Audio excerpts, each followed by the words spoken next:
अस्सलाम वालेकुम dear students. तो लास्ट लेक्चर हमने मॉलिक्यूलर ऑर्बिटल थ्योरी को डिस्कस किया था और उसमें अगर आप लोगों को याद हो तो मैंने एक टेबल लिखा था वो टेबल इंपॉर्टेंट है, उसको आप लोगों ने ध्यान में रखना है। मैं जो है एक मॉलिक्यूल डिस्कशन इस पे करता हूँ। मैंने नाइट्रोजन मॉलिक्यूल को, ऑक्सीजन मॉलिक्यूल को, ये सारे डिस्कशन की है। मैं एक और मॉलिक्यूल जो है जो कि हेटेरो एटॉमिक मॉलिक्यूल्स होते हैं तो उनको थोड़ा सा डिस्कशन उस पे करता हूँ और वो है लेट्स सपोज जो है कि अगर आप लोग देखें कार्बोनाइल कंपाउंड हो, कार्बोनाइल जिसको हम कार्बन मोनोऑक्साइड, कार्बोनाइल कंपाउंड यहाँ पे जो है हम इसको नोमेनक्लेचर में यूज करते तो कार्बन मोनोऑक्साइड है। और इस कार्बन का इलेक्ट्रॉनिक कन्फिगरेशन अगर आप देखें तो ये 1s2 है। इस कार्बन का इलेक्ट्रॉनिक कन्फिगरेशन 1s2 जो है 2s2 है और यहाँ पे ये 2px 2py और ये 2pz ऑर्बिटल है। तो यहाँ पे एक इलेक्ट्रॉन है, यहाँ पे एक इलेक्ट्रॉन है। तो यहाँ पे 1 2 3 4 5 6 इलेक्ट्रॉन इसके साथ है, कार्बन के साथ। ये कार्बन का इलेक्ट्रॉनिक कन्फिगरेशन है। यहाँ पे जो है अगर आप देखें तो ये 1s2 है। नो यहाँ पे ये 2s2 ऑर्बिटल है और ये जो है अगर आप देखिए ऑक्सीजन के लिए तो 2px 2py and 2pz orbital है। देखिए यहाँ पे 2 इलेक्ट्रॉन है, यहाँ पे एक इलेक्ट्रॉन है, यहाँ पे एक इलेक्ट्रॉन। ये ऑक्सीजन की इलेक्ट्रॉनिक कन्फिगरेशन है और ये जो है अगर आप देखें तो ये कार्बन की इलेक्ट्रॉनिक कन्फिगरेशन है। तो ये ऑर्बिटल इनसे के साथ ओवरलैप करते हैं। ये ऑर्बिटल कार्बन मोनोऑक्साइड पे अगर आप देखें तो ये ऑर्बिटल इनसे के साथ ओवरलैप करते हैं। ये भी इनसे के साथ, तो यहाँ पे क्या है, यहाँ पे 2 मॉलिक्यूलर ऑर्बिटल बन जाते हैं। इसी तरह ये भी इनसे के साथ ओवरलैप करते हैं तो यहाँ पे भी 2 मॉलिक्यूलर ऑर्बिटल बन जाते हैं। तो एक कार्बन के एटॉमिक ऑर्बिटल्स हैं और ये ऑक्सीजन के एटॉमिक ऑर्बिटल्स हैं। तो कार्बन के 1 2 3 4 5, ऑक्सीजन के भी 1 2 3 4 5 जो है इसकी क्या है, यहाँ पे एटॉमिक ऑर्बिटल है। ये 6 एटॉमिक ऑर्बिटल ओवरलैप करते हैं, 6 मॉलिक्यूलर ऑर्बिटल की फॉर्मेशन होती है। अगर आप देखें तो यहाँ पे जो है ये 6 मॉलिक्यूलर ऑर्बिटल की फॉर्मेशन होती है। ये ऑर्बिटल कंप्लीटली फील्ड, ये ऑर्बिटल कंप्लीटली फील्ड, ये ऑर्बिटल कंप्लीटली फील्ड, ये ऑर्बिटल कंप्लीटली फील्ड है। 1s सिग्मा स्टार, यहाँ पे 2s सिग्मा और ये 2s सिग्मा स्टार ऑर्बिटल है। अगर आप देखिए अब यहाँ पे 1 2 3 4 5 6 जो है अगर आप देखें तो 6 इलेक्ट्रॉन्स हैं। तो 2 इलेक्ट्रॉन यहाँ पे आ जाते हैं, 2 इलेक्ट्रॉन यहाँ पे, 2 इलेक्ट्रॉन यहाँ पे जो है ये बिल्कुल एम्प्टी कार्बन मोनोऑक्साइड का स्ट्रक्चर। तो मॉलिक्यूलर ऑर्बिटल डायग्राम जो है फॉर कार्बन मोनोऑक्साइड जो है ये हम डिस्क्राइब करते हैं। अगर आप देखें तो इसमें 6 माइनस जो है 0 divide by 2 is equal to 3 इसका बॉन्ड ऑर्डर है। तो कार्बन मोनोऑक्साइड का बॉन्ड ऑर्डर अगर आप लोग देखें तो ये 6 है। इसमें अगर आप देखें तो ये जो है ये बॉन्ड ऑर्डर जो है इसके लिए क्या डिस्क्राइब करते हैं, ये जो है 6 इसका बॉन्ड ऑर्डर है। तो ये कार्बन मोनोऑक्साइड के लिए, इसमें हम दैट्स नॉट इंपॉर्टेंट, लेकिन ये जो है कार्बन मोनोऑक्साइड के लिए। और ये डायमैग्नेटिक है क्योंकि इसमें कोई इलेक्ट्रॉन अनपेयर्ड नहीं है, diamagnetic. The compound is known as diamagnetic compound, ये डायमैग्नेटिक कंपाउंड है। तो ये एक जनरल हेटेरो एटॉमिक मॉलिक्यूल में आप जो है जिस एटम से ये बना हुआ है उसके इलेक्ट्रॉनिक कन्फिगरेशन ड्रा करें और दूसरा एटम है उसके इलेक्ट्रॉनिक कन्फिगरेशन और फिर ऑर्बिटल की मिक्सिंग करें और ओवरलैपिंग करें और उससे जो है मॉलिक्यूलर ऑर्बिटल डायग्राम उसके लिए ड्रा करें। ऑल्दो ये आपके कोर्स का हिस्सा नहीं है। तो यहाँ पे अगर आप लोग देखें तो ये जो है कार्बन मोनोऑक्साइड में जो है आप लोगों के पास क्या है, ये डायमैग्नेटिक प्रॉपर्टीज जो है ये शो करता है। नेक्स्ट जो है अगर हम यहाँ पे आ जाते हैं तो सिग्निफिकेंस ऑफ एमओटी थ्योरी। तो मेरे ख्याल में जो है ये सिग्निफिकेंस में जो है हम जो यहाँ पे डिस्कशन करते हैं सिग्निफिकेंस, तो सिग्निफिकेंस में जो है ये है कि significance of the MOT theory, molecular orbital theory की जो सिग्निफिकेंस है उसमें पहला पॉइंट ये है कि हम यहाँ पे देखते हैं पॉसिबिलिटी, फिजिबिलिटी के बॉन्ड फिजिबल है कि नहीं, feasibility of bond. Molecular orbital theory हमें एक्सप्लेन करता है कि बॉन्ड की फिजिबिलिटी है कि नहीं, पॉसिबिलिटी है कि नहीं। अगर बॉन्ड ऑर्डर 0 तो there is no feasibility, there is no possibilities. लेकिन अगर बॉन्ड ऑर्डर प्रेजेंट हो it means the bond is feasible. तो बॉन्ड ऑर्डर जो है फ्रैक्शन भी हो सकता है, बॉन्ड ऑर्डर जो है आप लोगों के पास होल नंबर में भी हो सकता है। सेकंड पॉइंट अगर आप लोगों को याद हो तो मैंने डिस्कशन किया था कि the number of bonding electron को अगर मैं रिमूव करता हूं, बॉन्डिंग मॉलिक्यूलर ऑर्बिटल के इलेक्ट्रॉन जितने ज्यादा होते हैं the anti bonding molecular orbital, तो वो मॉलिक्यूल स्टेबिलिटी गेन करता है कि जितने bonding the number of electron in the bonding molecular orbital increase, stability increase. The number of electron in the anti bonding electron जो है एंटी बॉन्डिंग इलेक्ट्रॉन जो है इंक्रीज होते हैं तो स्टेबिलिटी डिक्रीज होती है। Removal of electron from the anti bonding, stability increase, bond order increase होता है। लेकिन removal of electron from the bonding molecular orbital stability decrease होती है। हमने ऑलरेडी इस पर डिस्कशन किया है। अगर आप लोग देखें तो यहाँ पे बॉन्ड ऑर्डर है, तो बॉन्ड ऑर्डर जो है it explain, bond order explain the stability of molecule. जितना बॉन्ड ऑर्डर ज्यादा होगा मॉलिक्यूलर स्टेबिलिटी इतनी ज्यादा होगी, मॉलिक्यूलर स्टेबिलिटी इंक्रीज होगी।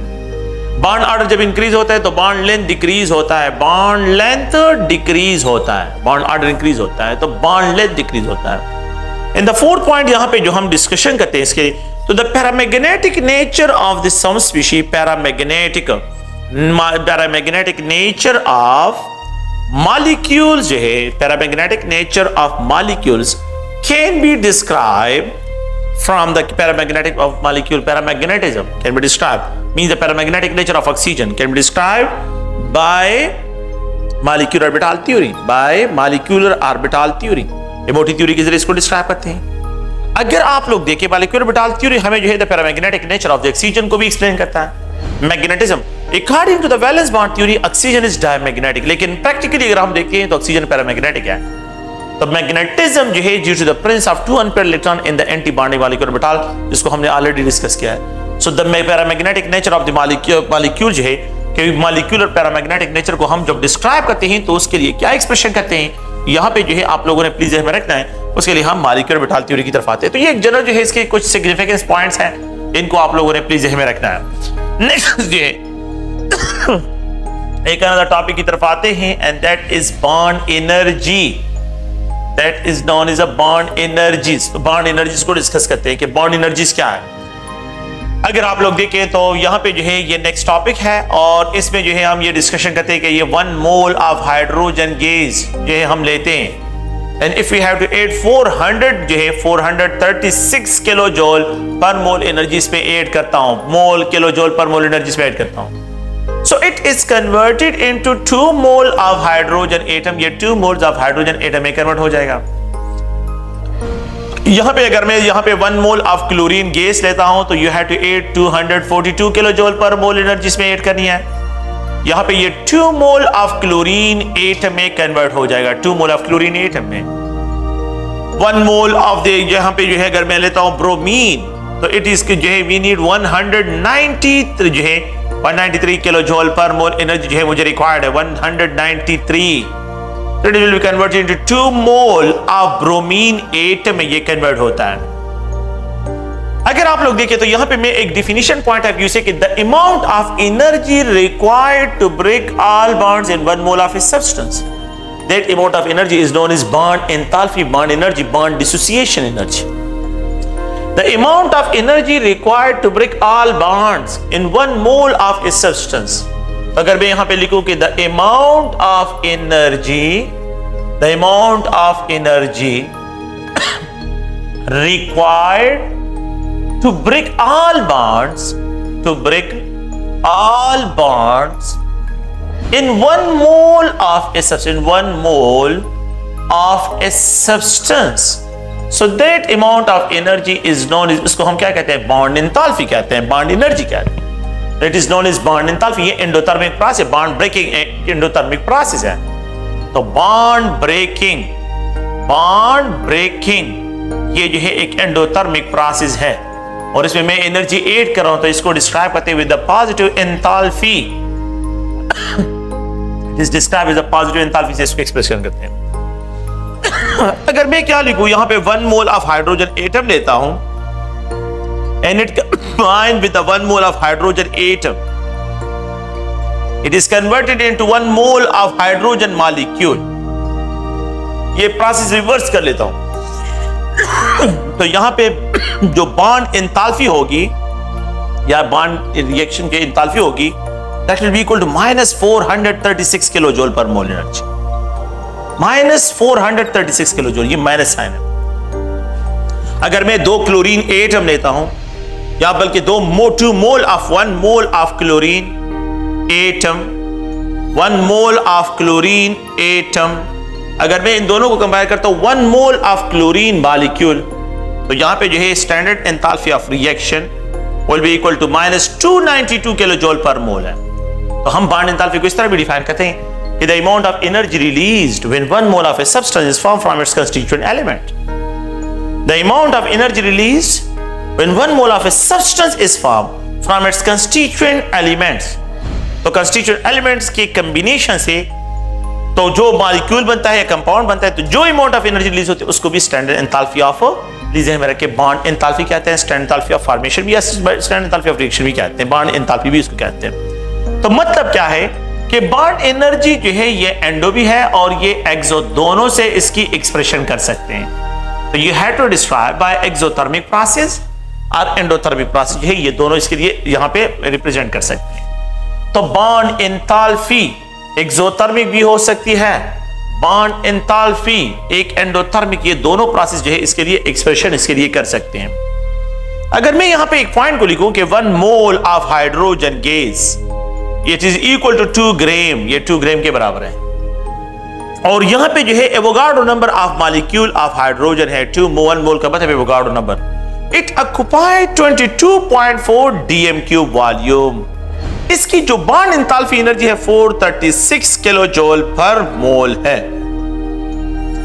तो अगर आपके पास 1 mole of hydrogen it means 2 ग्राम हो, 2 ग्राम का मतलब है एवोगाड्रो नंबर, इसका मतलब है 22.4 dm क्यूब। अगर आप इसको इतनी एनर्जी प्रोवाइड करते हैं तो यहां पे जितने भी बॉन्ड्स होंगे सबके सब बॉन्ड ब्रेक हो जाएंगे। तो 1 मोल ऑफ हाइड्रोजन गैस को डिकम्पोज करके बॉन्ड एंथैल्पी जो है वो अगर आप लोग देखें तो इतनी एनर्जी है। अगर मैं आपको ये कहूं कि मेरे पास 10 मोल ऑफ हाइड्रोजन मॉलिक्यूल हो तो 10 टाइम इंक्रीज। अगर मैं यहां पे 100 मोल ऑफ हाइड्रोजन मॉलिक्यूल हो तो 100 मोल ऑफ मॉलिक्यूल की बॉन्ड एंथैल्पी क्या होगी, 100 टाइम इंक्रीज, तो ये इसके साथ क्रॉस हो जाएगा 100। और अगर मैं यहां पे कहूं कि 1000 जो है मोल ऑफ हाइड्रोजन गैस हो तो ये 1000 इसके साथ मल्टीप्लाइड हो जाएगा। अगर आप लोग ये एक रिलेशन, ये मोल और एनर्जी का रिलेशन है, मोल और एनर्जी का रिलेशन है। अगर आप यहां पे देखें तो ये 2 gram of hydrogen, 2 gram means 1 मोल, तो इट मींस कि 1 मोल के ये बराबर है तो 436 kilo joule per mole energy required है। अच्छा, अगर मैं आपको ये कहूं कि मेरे पास 20 ग्राम है तो ये इसके साथ मल्टीप्लाइड हो जाएगा। अगर मैं यहां पे ये कहूं कि मेरे पास 100 ग्राम है तो यह इसके साथ मल्टीप्लाइड हो जाएगा। तो 2 ग्राम के लिए फिक्स है, बाकी जो है आप मल्टीप्लिकेशन की तरफ जाए। अगर मैं ये कहूं कि 1 kg मेरे पास हाइड्रोजन है, 1000 ग्राम है, तो ये इसकी क्या एनर्जी होगी, तो उनको डिकम्पोज की बॉन्ड एंथैल्पी इसके बराबर होगी 1 kg के लिए। अगर मैं यहां पे ये लिख दूं कि ये Avogadro number of hydrogen molecule 1 मोल के बराबर है, तो उनको डिकम्पोज करेंगे 436 किलो जूल पर मोल, यही एनर्जी है। 1 एवोगाड्रो नंबर के लिए इतनी चाहिए तो 10 एवोगाड्रो के लिए कितनी एनर्जी चाहिए होगी, 100 एवोगाड्रो नंबर के लिए मुझे कितनी एनर्जी चाहिए, और उसको डिकम्पोज 1000 एवोगाड्रो नंबर को डिकम्पोज करने के लिए मुझे कितनी एनर्जी चाहिए। We can easily find by just only cross multiplication. ये एक अनदर रिलेशन है जिसमें नंबर और जो है एनर्जी का रिलेशन है। 22.4 dm cube volume of hydrogen को डिकम्पोज करने के लिए 436 kilo joule per mole energy के बराबर है, इतनी एनर्जी चाहिए। अगर मैं आपको ये कहूं कि 22.4 dm क्यूब डेसिमल को खत्म कर लिया है, कितनी एनर्जी चाहिए, ये रेफरेंस है, ये इस तरह जिस तरह ये डेसिमल खत्म करे तो यहां पे भी डेसिमल लगाएं, मतलब डेसिमल लगेगा यहां पे 0 आ जाएगा। ओके, इसको रेफरेंस स्टैंडर्ड लेना है। अगर मैं आपको ये कहूं कि 100 dm क्यूब है तो उसके लिए कितनी एनर्जी रिक्वायर्ड हो। अगर मैं यहां पे ये लिख दूं कि 1000 dm क्यूब के लिए 10,000 dm क्यूब के लिए मुझे कितनी एनर्जी रिक्वायर्ड होगी, यू कैन इजीली फाइंड। ये एक अनदर रिलेशन बॉन्ड एंथैल्पी के लिए। मैं सिर्फ एक हाइड्रोजन के पॉइंट ऑफ व्यू से बात कर रहा हूं। अगर आप लोग देखें तो यहां पे हाइड्रोजन, तो अगर आप लोग गौर से देखें तो हमारे लिए जो इंपॉर्टेंट पॉइंट्स उसकी तरफ अभी हम आते हैं, और वो ये है कि let's suppose Avogadro number of hydrogen molecule 6.023 या 2 to 10⁻²3, मॉलिक्यूल्स ऑफ हाइड्रोजन के लिए 436 kilo joule per mole energy चाहिए। इतने मॉलिक्यूल को डिकम्पोज करने के लिए मुझे इतनी एनर्जी चाहिए, तो एक मॉलिक्यूल ऑफ हाइड्रोजन को डिकम्पोज करने के लिए मुझे कितनी एनर्जी चाहिए, 6.022 × 10⁻²3, और यहां पे ये 6.022 × 10⁻²3 हो जाएगा, ये कैंसिल हो जाएगा। अ सिंगल मॉलिक्यूल ऑफ हाइड्रोजन को डिकम्पोज करने के लिए 436 किलो जूल पर मोल पर एवोगाड्रो नंबर इतनी एनर्जी मुझे चाहिए। ये आप प्रीवियस पेपर अगर आप 18 के ईटा के पेपर में देखिए, ये क्वेश्चन प्रेजेंट है कि what is the energy of a single molecule of hydrogen. A single molecule की एनर्जी इसके बराबर है और 1 मोल ऑफ हाइड्रोजन की एनर्जी इसके बराबर है।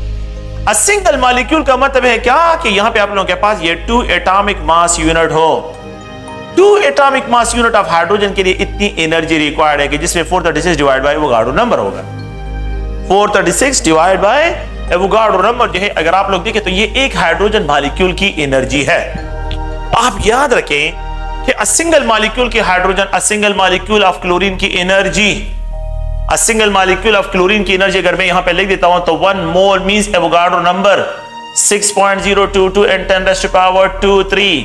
We need 242 kilo joule per mole. ये क्लोरीन के लिए एनर्जी मैंने लिखी वैल्यू। अगर मैं एक मॉलिक्यूल की बात कर रहा हूं, यहां पे सिंगल मॉलिक्यूल की बात कर रहा हूं, ये क्लोरीन है, तो एक मॉलिक्यूल की एनर्जी की बात करता हूं तो ये 10⁻²3, यहां पे जो है ये 6.022 and 10⁻²3 होगा। A single molecule of chlorine को we need 242 kilo joule per mole divide bye 6.022 and 10⁻²3। तो ये 242 kilo joule per mole divide by Avogadro number के बराबर है। ये एवोगाड्रो नंबर के क्या है? एवोगाड्रो नंबर के बराबर है। अगर आप इसको देखें तो ये एवोगाड्रो नंबर के यहां पे इक्विवेलेंट है। तो अगर मैं इस तरह डिस्क्राइब करता हूं, अगर आप लोग देखें तो किसी भी मॉलिक्यूल की एनर्जी, अ सिंगल मॉलिक्यूल की एनर्जी, अ सिंगल मॉलिक्यूल की एनर्जी, जब एक मॉलिक्यूल हो उसकी एनर्जी क्या होगी? तो that will be equal to bond enthalpy of the molecule. Molecule की बॉन्ड एंथैल्पी क्या है? Divide by Avogadro number of, जो है नंबर, एवोगाड्रो नंबर पे इसको डिवाइड करें तो यहां पे जो है bond enthalpy divide by Avogadro number is equal to the one molecule की एनर्जी होगी। तो अगर आप लोग देखें हाइड्रोजन मॉलिक्यूल की energy 436 divide by Avogadro number है। अगर क्लोरीन मॉलिक्यूल को देखें तो 242 डिवाइड बाय एवोगाड्रो नंबर है। एवोगाड्रो नंबर में kilo joule per mole ignore कर रहा हूं, बस किलो जूल पर मोल, और यहां पे ये किलो जूल पर मोल, बस मैं ये यूनिट को, अगर मैं अ सिंगल फ्लोरीन मॉलिक्यूल की बात करता हूं तो 158 kilo joule per mole divide by Avogadro number के बराबर है। बॉन्ड एंथैल्पी फ्लोरीन की ये है। अगर मैं ब्रोमीन की लिखता हूं तो ब्रोमीन 193 किलो जूल पर मोल, और अगर आप लोग देखें तो यहां पे एवोगाड्रो नंबर पे इसको डिवाइड करते हैं तो ये एक मॉलिक्यूल की एनर्जी होगी। A single molecule energy is equal to, a single molecular energy is equal to, ये जो है अगर आप लोग देखें तो इसके बराबर है। नेक्स्ट पॉइंट अगर आप लोग देखें, one molecule of hydrogen is composed of 2 atom. तो एक molecule of hydrogen 2 hydrogen atom से बना है। इसका मतलब यह है कि 2 हाइड्रोजन एटम की एनर्जी जो है 436 kilo joule per mole divide by Avogadro number के बराबर है। तो एक हाइड्रोजन एनर्जी की, हाइड्रोजन एटम की एनर्जी क्या होगी? तो इस 2 को यहां से क्रॉस करें तो अ सिंगल हाइड्रोजन एटम की energy 436 kilo joule per mole divide by 2 Avogadro number के बराबर है।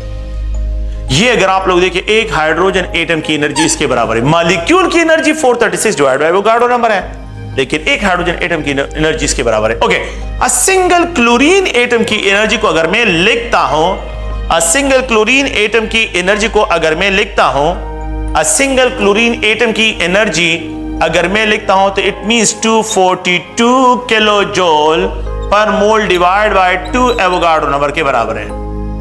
अ सिंगल फ्लोरीन एटम की एनर्जी अगर मैं लिखता हूं तो ये 158 kilo joule per mole divide by 2 Avogadro number के बराबर है। अ सिंगल जो है अगर आप लोग देखिए ब्रोमीन एटम की एनर्जी अगर है तो that is equal to 193 kilo joule per mole divide by 2 Avogadro number के बराबर है। तो ये एक एटम की एनर्जी इसके बराबर है, एक एटम की एनर्जी। अ सिंगल एटम की एनर्जी, अ सिंगल एटम की एनर्जी, अ सिंगल एटम की एनर्जी, ये अगर आप लोग देखिए तो ये इसके बराबर है and it is equivalent to this one, ये इसके बराबर है। ओके, अगर आप लोग देखें तो यहां पे एक हाइड्रोजन एटम की एनर्जी जो मैंने यहां पे एक्सप्रेशन की है, तो अगर आप इनका रेशियो निकालें 436 डिवाइड बाय 2 एवोगाड्रो नंबर और इस तरह 242 डिवाइड बाय 2 एवोगाड्रो नंबर, इसी तरह 158, तो मैं बस जनरली जो है कि अगर मैं यहां पे एक पॉइंट लिख दूं कि ये मेरे पास एक अनदर मॉलिक्यूल है HCl, ये एक हाइड्रोजन एटम से बना हुआ है और ये एक क्लोरीन एटम से बना HCl। अच्छा, इस हाइड्रोजन एटम की energy 436 kilo joule per mole divide by 2 Avogadro number इसके बराबर है, इस एक हाइड्रोजन एटम की एनर्जी। और इस क्लोरीन एटम की एनर्जी जो है ये 242 kilo joule per mole divide by 2 Avogadro number के बराबर है। इन दोनों का रेशियो निकालें। अगर आप लोग देखें तो ये एक हाइड्रोजन एटम की एनर्जी और ये एक क्लोरीन एटम की एनर्जी, मैं ये एक्सपेक्ट कर रहा हूं, एक्सपेक्टेड क्या है, मैं ये एक्सपेक्ट कर रहा हूं कि ये मेरे पास HCl की एनर्जी के बराबर होगा, एक मॉलिक्यूल ऑफ HCl के बराबर होगा, एक मॉलिक्यूल ऑफ HCl की जो एनर्जी है वो इसके बराबर होगा। जब मैं इनका रेशो निकाल लेता हूं, इसका रेशो निकाल, दोनों को सम अप करता हूं, तो it is round about equal to 55.6 × 10⁻⁻23 kilo joule per molecule है, पर मॉलिक्यूल 55 जो है यहाँ पे 6 या 55 पॉइंट राउंड अबाउट जो है 9, 55.9 इंटू 10⁻⁻24 जो है -23 किलो जूल पर मॉलिक्यूल की बात करता हूं। ये मैंने कैलकुलेशन की है, ये मैंने क्या किया है, कैलकुलेट की है। एक एटम की एनर्जी फाइंड की है, दूसरे एटम की एनर्जी फाइंड की है। तो calculated value of energy is equal to 55.9 × 10⁻⁻23 kilo joule per molecule. अब मैं एक्सपेरिमेंटल फाइंड करता हूं, तो मैं यहां पे एक अनदर पॉइंट की तरफ आता हूं, दैट इज एक्सपेरिमेंटल वैल्यू। क्या होगी? Experimental value of energy find out करता हूं। जब experimental value of energy find करता हूं तो दैट इज इक्वल टू 72.2। ये 72 है, 72.2 × 10⁻⁻23 किलो जूल पर मॉलिक्यूल के बराबर है। आप इन दोनों में डिफरेंस को देखें, ये डिफरेंस राउंड अबाउट 16 का डिफरेंस बन रहा है, round about approximately equivalent to एक मॉलिक्यूल में जो डिफरेंस ऑफ एनर्जी है वो 16 का डिफरेंस है। 72 ज्यादा है 55 कम है। इसका मतलब ये हो कि experimental bond enthalpy, bond energy is greater than the calculated, जो मैंने कैलकुलेशन की है, कैलकुलेटेड बॉन्ड एनर्जी से जो है ये इसकी वैल्यू ज्यादा है। कैलकुलेटेड वैल्यू कम, एक्सपेरिमेंटल वैल्यू ज्यादा है। रीजन क्या है? यहां पे हाइड्रोजन एटम के दरमियान इलेक्ट्रोनेगेटिविटी नहीं है, लेकिन यहां पे electronegative difference between the two combined nuclei है। तो electronegative difference between the two combined nuclei, the nuclei will strongly hold each other. जब एक दूसरे को होल्ड करेंगे स्ट्रांगली तो फिर ये ज्यादा एनर्जी रिलीज करते हैं। तो कैलकुलेटेड वैल्यू से जो है कैलकुलेटेड वैल्यू कम और एक्सपेरिमेंटल बॉन्ड एंथैल्पी जो है ये ज्यादा। तो कंक्लूजन ये है कि bond enthalpy is not an additive property, जिसमें एक एटम की एनर्जी फाइंड करे, दूसरे एटम की एनर्जी फाइंड करे, दोनों को सम अप करो और आप एक्सपेरिमेंटल नहीं, इस तरह नहीं है। बॉन्ड एंथैल्पी एक एक्सपेरिमेंटल वैल्यू। तो बॉन्ड एंथैल्पी, अगर आप लोग देखें बॉन्ड एंथैल्पी, इसके लिए जो वर्ड इस्तेमाल होता है, तो बॉन्ड एंथैल्पी इज जो है एक क्या है, एक experimental, is an experimental value, is an experimental value, is an experimental value है। ये एक experimental, it is not an additive property, ये एक एडिटिव प्रॉपर्टी नहीं है। मैं इसके बाद जो है अगर आप लोग देखें इन ही मॉलिक्यूल की जो एनर्जी है, तो HCl की एनर्जी को अगर आप लोग देखें तो इस एनर्जी से एक मॉलिक्यूल की एनर्जी कैलकुलेटेड की बात कर रहा हूं, कैलकुलेटेड बॉन्ड एंथैल्पी।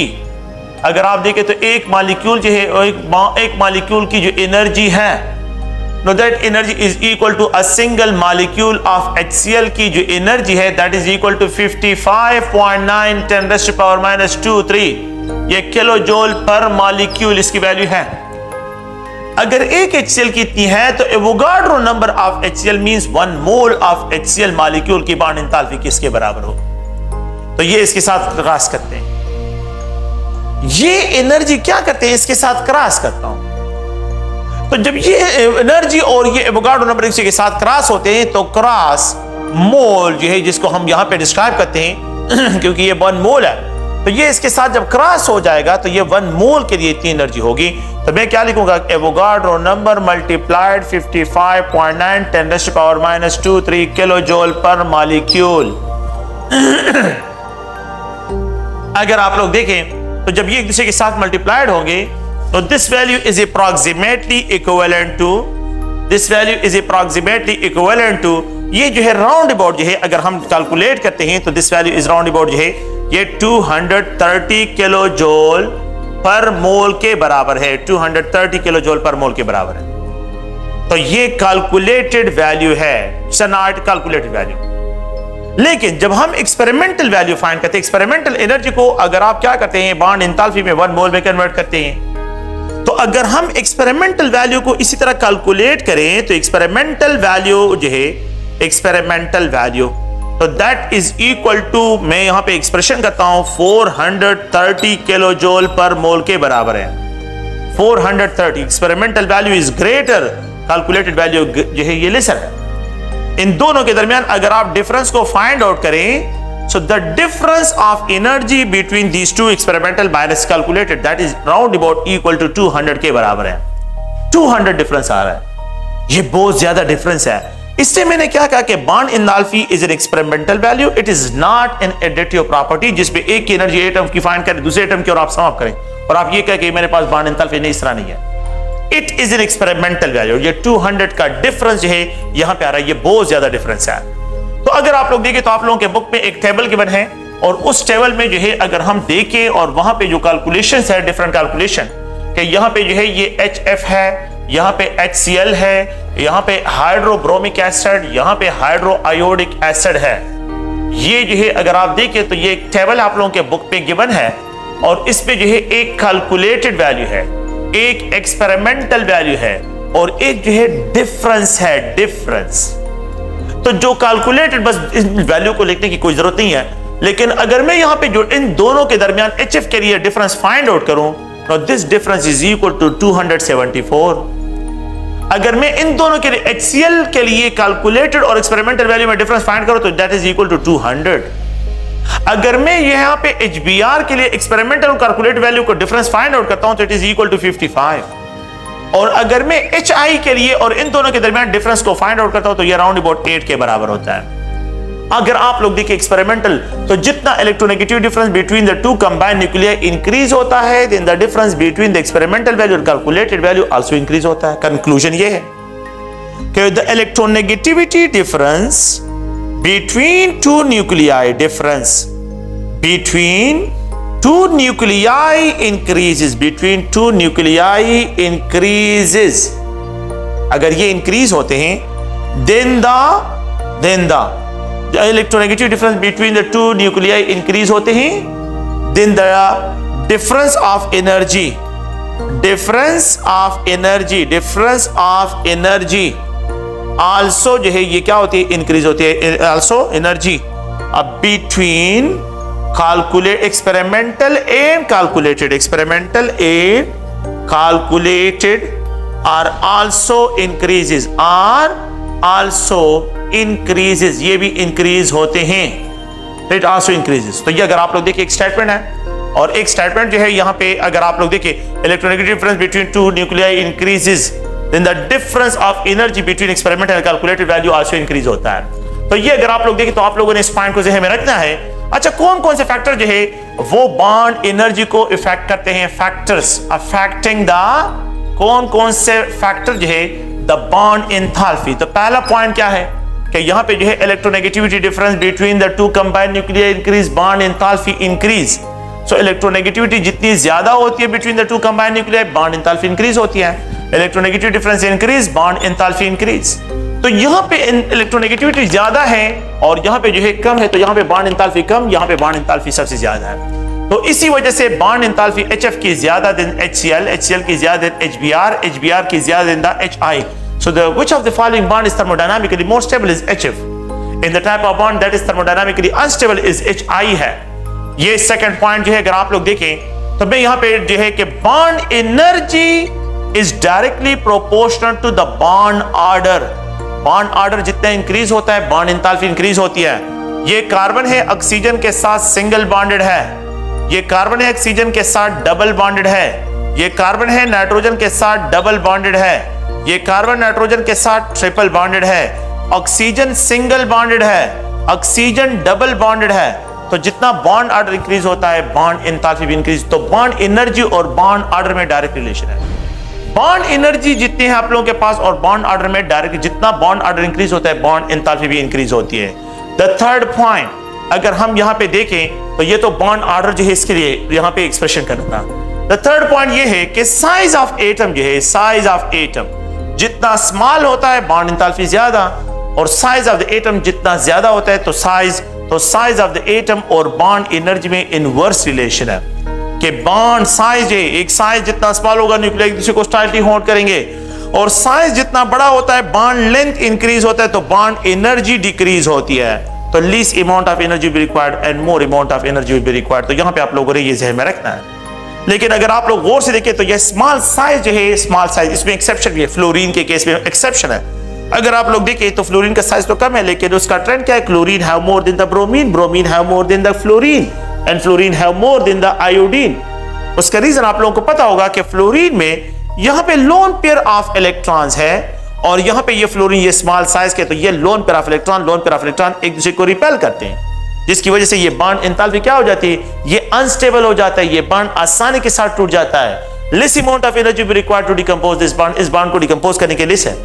रीजन बस सिर्फ ये है कि आप लोगों के पास यहाँ पे ये लोन पेयर ऑफ इलेक्ट्रॉन, इसको क्या करते हैं? यहाँ पे डिस्टेबलाइज करते हैं। The fourth point, S character increase होते हैं। तो जिस बॉन्ड में एस कैरेक्टर जो है, आप लोगों के पास एक बॉन्ड है वो sp3 ओवरलैप से बना हुआ है, एक बॉन्ड जो है वो sp2 ओवरलैप से बना हुआ है, और एक बॉन्ड जो है वो sp ओवरलैप से। S character increase, bond energy increase होती है। एस कैरेक्टर इंक्रीज होते हैं, bond energy, which of the following bond is thermodynamically more stable? तो जो बॉन्ड sp ओवरलैप से बना हुआ है sp2 से, और यहां पे sp2 overlap is more stable then sp3। तो एस कैरेक्टर जितने इंक्रीज होते हैं, बॉन्ड एंथैल्पी जो है आप लोगों के पास क्या होती है? ये इंक्रीज होते हैं। नेक्स्ट जो है, अगर आप देखें तो हम यहाँ पे बॉन्ड लेंथ को डिस्कस करते हैं। बॉन्ड लेंथ ये एक अनदर कैरेक्टरिस्टिक है, इसको जो है डिस्कशन इस पे करते हैं। बॉन्ड लेंथ क्या होता है? बॉन्ड लेंथ जो है ये भी एक प्रॉपर्टी हम यहाँ पे डिस्क्राइब करते हैं, कि यहाँ पे इस तरह डिफाइन करते हैं कि it is the equilibrium bond distance, भी इसको कहते हैं इक्विलिब्रियम बॉन्ड डिस्टेंस, ठीक है, between the two combined nuclei. ये अगर आप देखें एक न्यूक्लियाई है और ये न्यूक्लियाई है, तो इन दोनों के दरमियान जो डिस्टेंस है, तो इसको जो है, क्योंकि न्यूक्लियाई स्टैटिक फॉर्म में नहीं होते, ये जो है क्या होते हैं? टू एंड फ्रो मोशन करते हैं, टू एंड फ्रो। ये they are not static bond नहीं होता है, ये बॉन्ड जो है टू एंड फ्रो मोशन करते हैं। तो इसलिए इसको इक्विलिब्रियम बॉन्ड डिस्टेंस से भी डिस्कशन करते हैं कि इट इज द इंटर जो है, अगर हम देखें तो इसको इंटरन्यूक्लियर इक्विलिब्रियम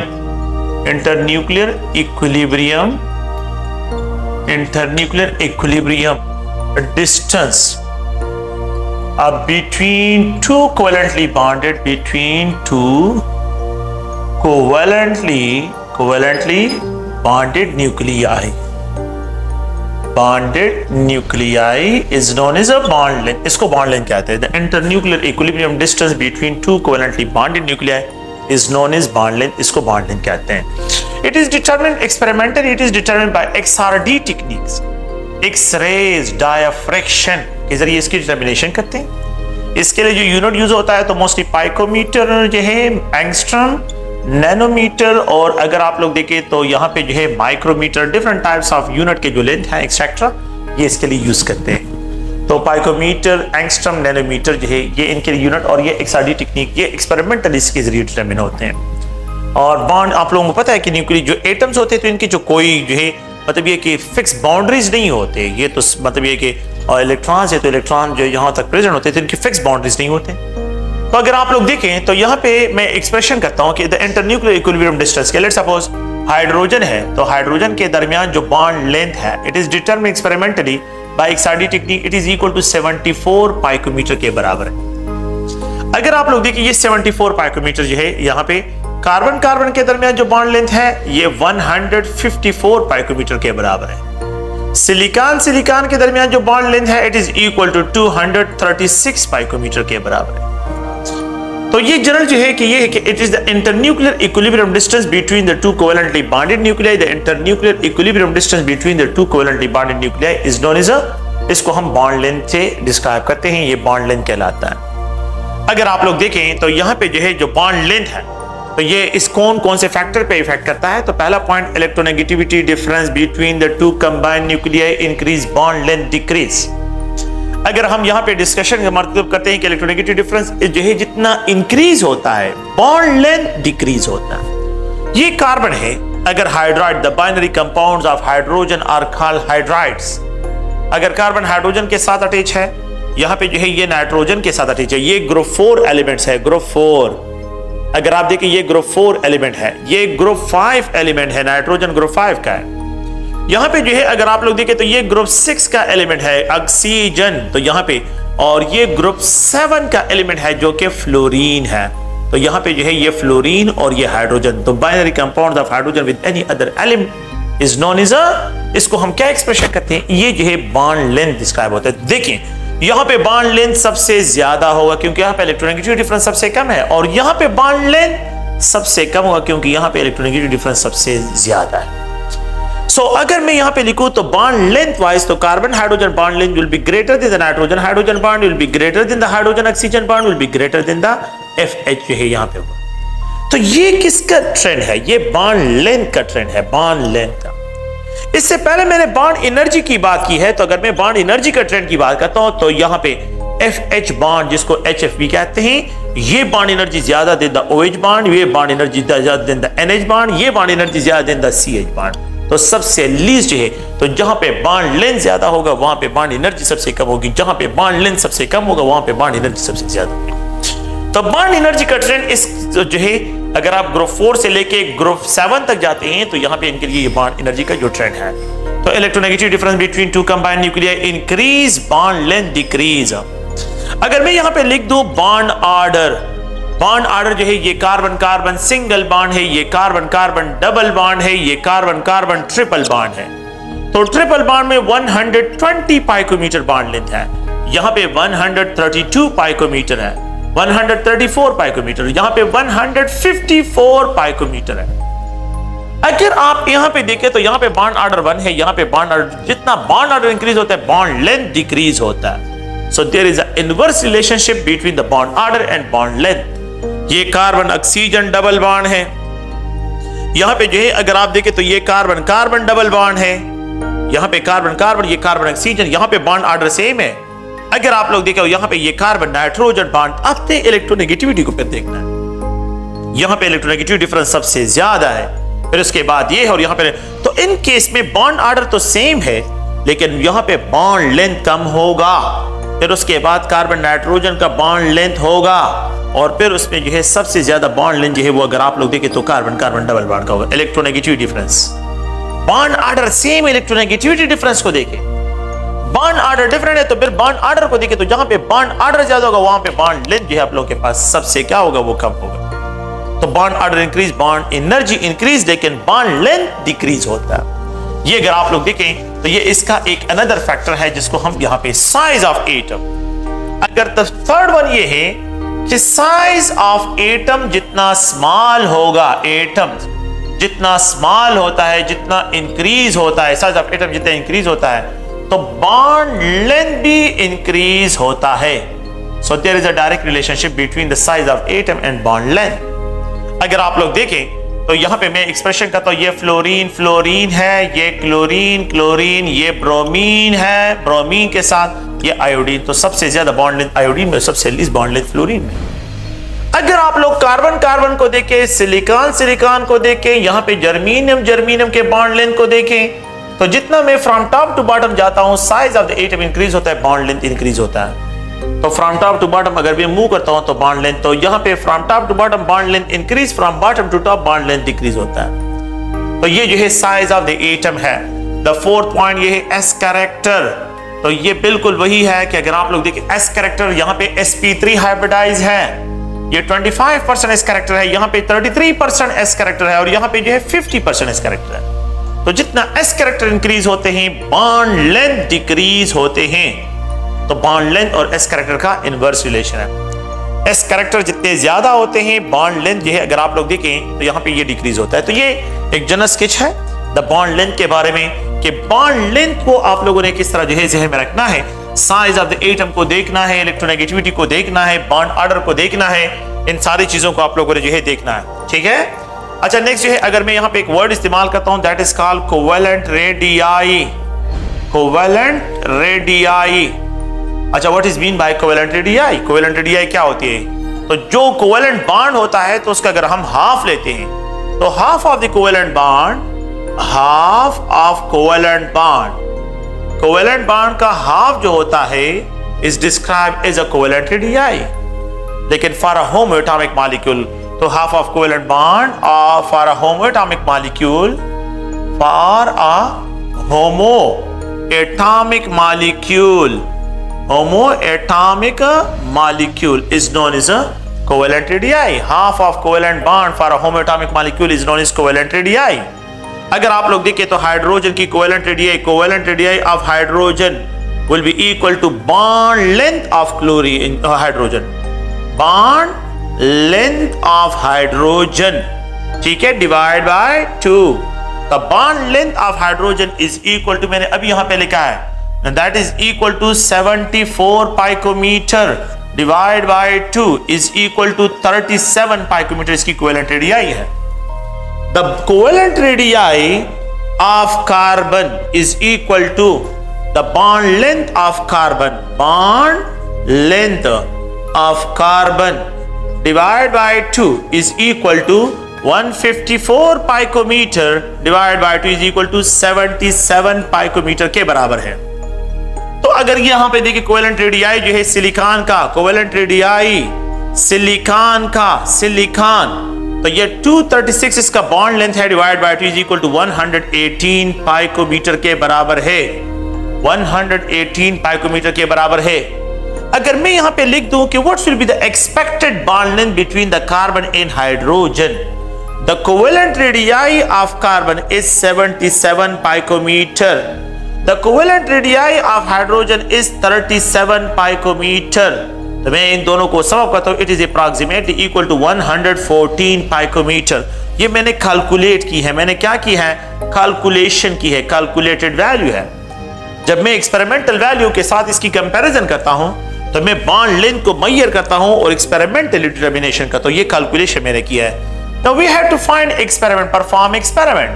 एक्सपेरिमेंट परफॉर्म करते हैं तो मैंने अभी आपको बता दिया कि एक्सपेरिमेंटली जो है it is determined by XRD technique. Bond length XRD, तो एक्सपेरिमेंटली जो है we have to determine by XRD. It was found that the carbon hydrogen bond is approximately equivalent to 110 picometre के बराबर है. आप देखें यहां पे 114 पाइकोमीटर और यहां पे एक्सपेरिमेंटल 110 है. एक्सपेरिमेंटल वैल्यू स्मॉलर है और यहां पे कैलकुलेटेड वैल्यू ज्यादा है. तो in case of bond length, calculated value is greater than the experimental value. Calculated value is greater than the experimental value. Experimental value कम और calculated value जो है ये ज्यादा है. So calculated value is greater than the experimental value, while in case of bond experimental value is greater than the. Now the reason is क्या है? The reason यहाँ पे इलेक्ट्रोनेगेटिव डिफरेंस है जिसपे दो न्यूक्लियर एक दूसरे के करीब आ जाते हैं. तो जब electronegative difference between to combined nuclei increase होता है, बॉन्ड लेंथ डिक्रीज होता है. और यहां पे तो इलेक्ट्रोनेगेटिव डिफरेंस को हमने इग्नोर किया है तो 114 पाइकोमीटर के बराबर आ रहा है. तो इट इज यहां पे एक्सपेरिमेंटल वैल्यू के करीब पहुंच रहा है. That's why bond length is also described as a additive property. इसको एडिटिव प्रॉपर्टी भी डिस्क्राइब करते हैं. तो bond length is also described as a additive property. इसको एडिटिव प्रॉपर्टी से भी क्या करते हैं? डिस्क्राइब करते हैं बॉन्ड लेंथ को. तो अगर आप लोग देखें तो ये एक एडिटिव प्रॉपर्टी है. अच्छा, फिर यहाँ पे अगर मैं यहाँ पे HCl की बात करता हूं तो ये HCl है.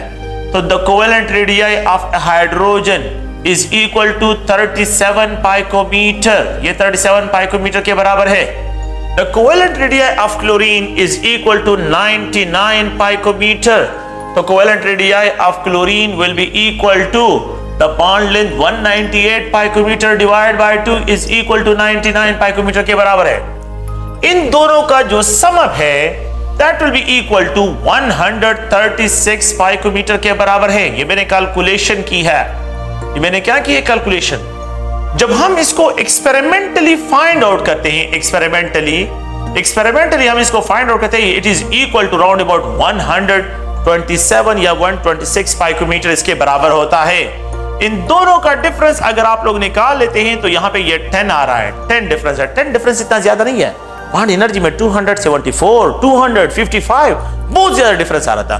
इसलिए जो है ये 10 डिफरेंस इतना ज्यादा नहीं है क्योंकि हम एक्सपेरिमेंटल वैल्यू के एग्जैक्ट तो नहीं है लेकिन एक्सपेरिमेंटल वैल्यू के करीब पहुंच रहे हैं. एक्सपेरिमेंटल वैल्यू के क्या है? यहां पे ये करीब पहुंच गए. अगर आप लोग देखें तो मैं फिर यहां पे HF है, यहाँ पे जो है HCl है, यहाँ पे HBr है और यहाँ पे अगर आप लोग देखें HI जो है यहाँ पे आप लोगों के पास है.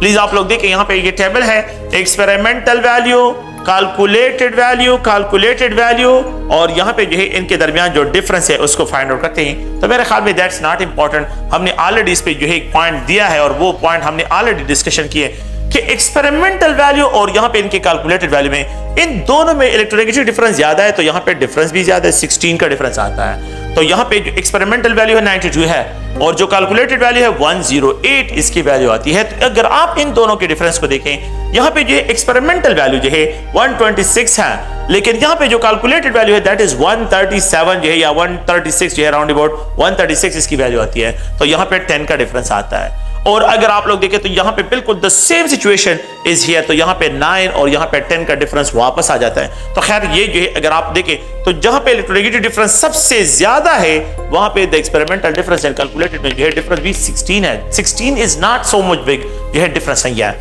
आप लोगों ने ये याद रखना है कि कैलकुलेटेड वैल्यू जो है is greater than the experimental value. यहाँ पे कैलकुलेटेड वैल्यू एक्सपेरिमेंटल वैल्यू से जो है ये ज्यादा है। जहां पे बॉन्ड लेंथ कम होगा वहां पे बॉन्ड एंथैल्पी ज्यादा होगी।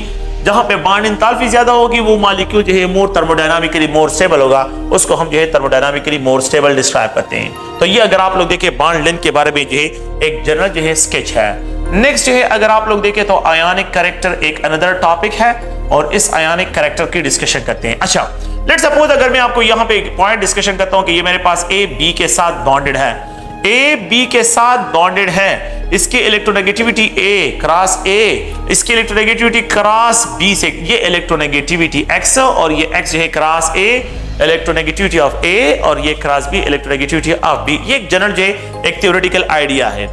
अगर ये क्रॉस ए और क्रॉस बी के दरमियान जो है इलेक्ट्रोनेगेटिविटी का जो डिफरेंस है, डिफरेंस अगर ये जीरो हो, अगर ये जीरो हो तो हम एक थ्योरेटिकल आइडिया लेते हैं कि this bond is considered to be 100% covalent in nature. ये कोवेलेंट इन नेचर होगा और यहाँ पे 0% पोलर कैरेक्टर्स होंगे।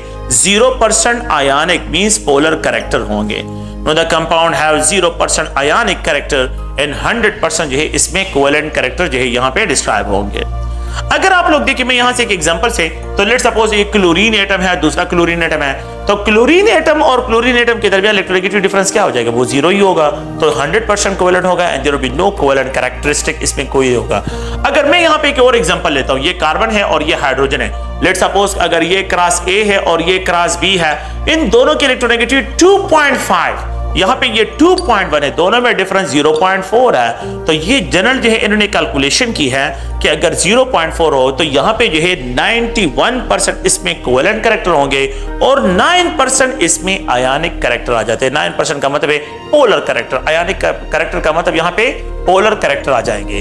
अगर यहाँ पे cross A minus cross B का ये जो डिफरेंस है, अगर हम इस तरह डिस्क्राइब करें कि ये 0.4 है और यहाँ पे ये एक्सटेंड हो जाए 0.7 तक, अगर ये एक्सटेंड हो जाए 0.7 तक तो यहाँ पे जो है 85% ये होंगे और ये 15% इसमें जो है आयोनिक कैरेक्टर होंगे।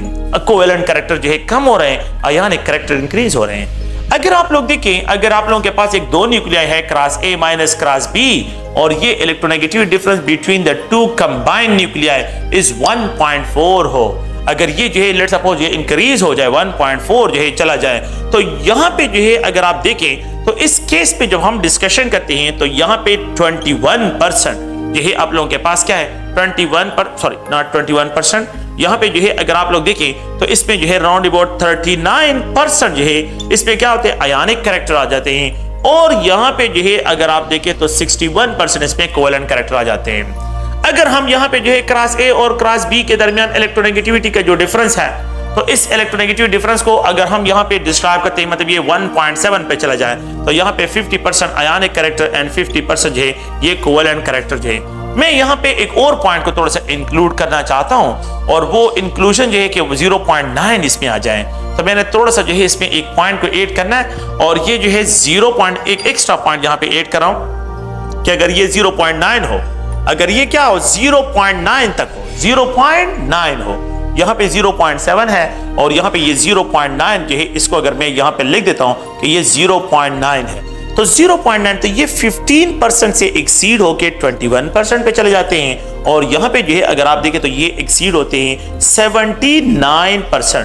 तो प्लीज आप थोड़ा सा इसकी करेक्शन करें, 1.4 हो तो 1.4 में जो है ये 39% आ जाते हैं और ये जो है आप लोगों के पास 61% आ जाते हैं। अगर ये क्रॉस ए और माइनस क्रॉस बी जो है ये electronegative difference between the two combined nuclei 1.7 हो तो यहाँ पे 50% कोवेलेंट कैरेक्टर, 50% आयनिक कैरेक्टर्स है। अगर ये क्लास ए और क्लास बी का electronegativity difference between the two combined is greater than 1.7 हो, लेट्स सपोज मैं 2.4 लिख देता हूं, तो यहाँ पे जो है आप लोगों के पास ये बहुत ज्यादा जो इंक्रीज हो जाते हैं। तो ये 1.7 मैंने डबल कर दिया, तो ये राउंड अबाउट आप लोगों के पास 75% इसमें आयनिक हो जाते हैं, 25% इसमें कोवेलेंट कैरेक्टर्स आ जाते हैं। और अगर ये इलेक्ट्रोनेगेटिविटी डिफरेंस जो है 2.8 पे चला जाए class A minus class B,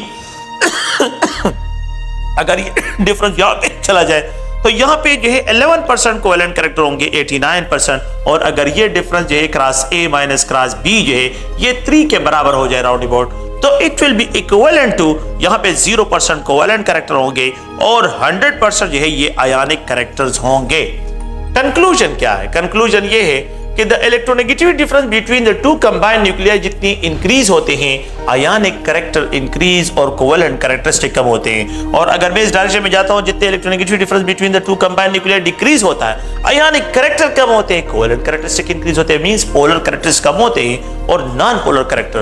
आप लोगों के बुक में जो पॉइंट लिखा है वो ये है कि if the electronegativity difference between the two combined nuclei is greater than 0 and lesser than 0.9, the bond is considered to be non-polar covalent bond.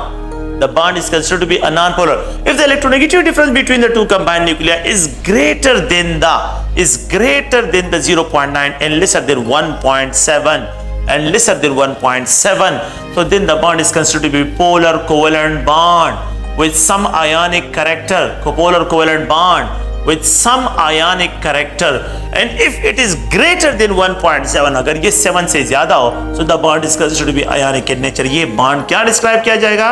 Ionic in nature describe किया जाएगा। तो अगर इलेक्ट्रोनेगेटिविटी डिफरेंस इस रेंज में हो तो ये non polar covalent bond consider किया जाएगा। अगर ये 0.9 और 1.7 के 0.9 से अबव और 1.7 से बिलो तो ये जो है पोलर कोवेलेंट बॉन्ड, और अगर ये 1.7 और 3 के दरमियान हो तो it is described as ionic in nature. The bond is considered to be ionic in nature with जो है, अगर आप लोग देखें तो यहाँ पे आयनिक कैरेक्टरिस्टिक ज्यादा होगी।